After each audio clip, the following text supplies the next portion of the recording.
Welcome to Shukla study point. आप सभी का स्वागत है आपके अपने YouTube channel Shukla study point में। मैं शिवम शुक्ला आप सभी दोस्तों का हार्दिक स्वागत करता हूं।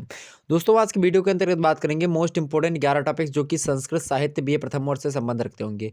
अर्थात बीए फर्स्ट सेमेस्टर संस्कृत साहित्य के कौन कौन से ऐसे 11 इंपॉर्टेंट टॉपिक्स हैं जिनसे परीक्षा में प्रश्न लगातार बनते हैं और अब की 12 अर्थात 2022 में भी प्रश्न आने की संभावना बहुत ही ज़्यादा है। तो आखिरकार हम जानने का प्रयास करेंगे और ये सभी लोग देखने का प्रयास करते हैं।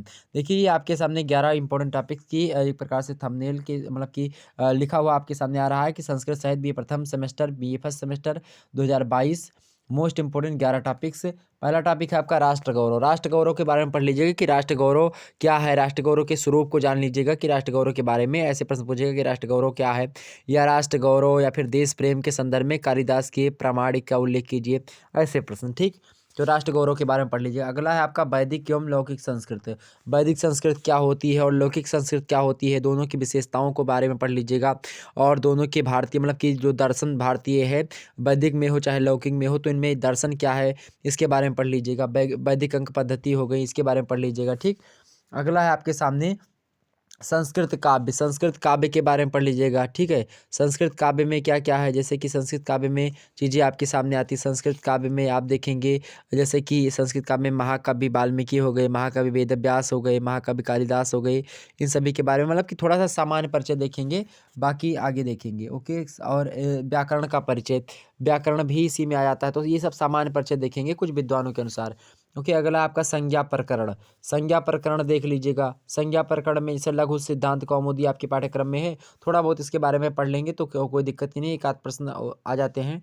अगला प्रश्न आपके सामने है महाकवि वाल्मीकि। महाकवि वाल्मीकि के बारे में पढ़ लीजिएगा। अगले हैं महाकवि वेदव्यास, इनके बारे में पढ़ लीजिएगा। उसके बाद में कालिदास जी के बारे में पढ़ लीजिएगा। ओके, और महाकवि कालिदास के बारे में महाकवि भारवी और महाकवि माघ के बारे में पढ़ लीजिएगा। ओके, और इसी के साथ साथ श्रीहर्ष पाणिनि कात्यायन पतंजलि, इन सभी के बारे में थोड़ा थोड़ा अगर जानकारी हो जाए तो कोई दिक्कत की बात नहीं होगी, तो पढ़ लीजिएगा। पाणिनि कात्यायन, श्रीहर्ष, पतंजलि, माघ, इन सभी का सामान्य परिचय। सामान्य परिचय करने का मतलब ही तो अगर जानकारी थोड़ा बहुत हो, जिनके जन्म मरण के बारे में पढ़ लीजिएगा या इनकी रचनाओं के बारे में, तो दिक्कत नहीं होगी, तो आपको ये पढ़ लीजिएगा। हालांकि महाकवि वाल्मीकि, वेदव्यास और कालिदास के बारे में विस्तार से पढ़ लीजिएगा, मोस्ट इंपॉर्टेंट है। आगे है आपका किरातार्जुनीयम के बारे में पढ़ लीजिएगा, कुमार संभवम और नीति शतकम। बस थोड़ा थोड़ा इनके बारे में अगर जानकारी आपके पास हो गई। हालांकि किरातार्जुनीयम, कुमार संभवम और नीति शतकम आपके पाठ्यक्रम में संकलित है। अगर इतना आपने पढ़ लिया तो आपके पाठ्यक्रम मतलब कि कुछ भी नहीं बचेगा, अब वो आप जो है अच्छे अंक प्राप्त करेंगे।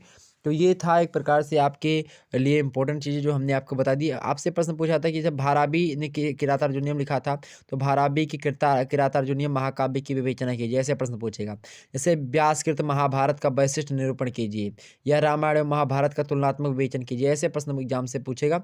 तो इन सभी चीज़ों पर आप लोग ध्यान रख करके पढ़िएगा। ओके, ध्यान रखेंगे। चलिए चलिए बात कर ले, तो इतना चीज़ आपका क्लियर होगा। तो ये थे आपके इंपॉर्टेंट 11 टॉपिक। इनको अगर आप तैयार कर लेते तो आपके अच्छे अंक परीक्षा में आएंगे। ओके, मिलते हैं फिर नेक्स्ट वीडियो में, तब तक के लिए जय जय हिंद, जय भारत। धन्यवाद आप सभी का, बहुत बहुत धन्यवाद।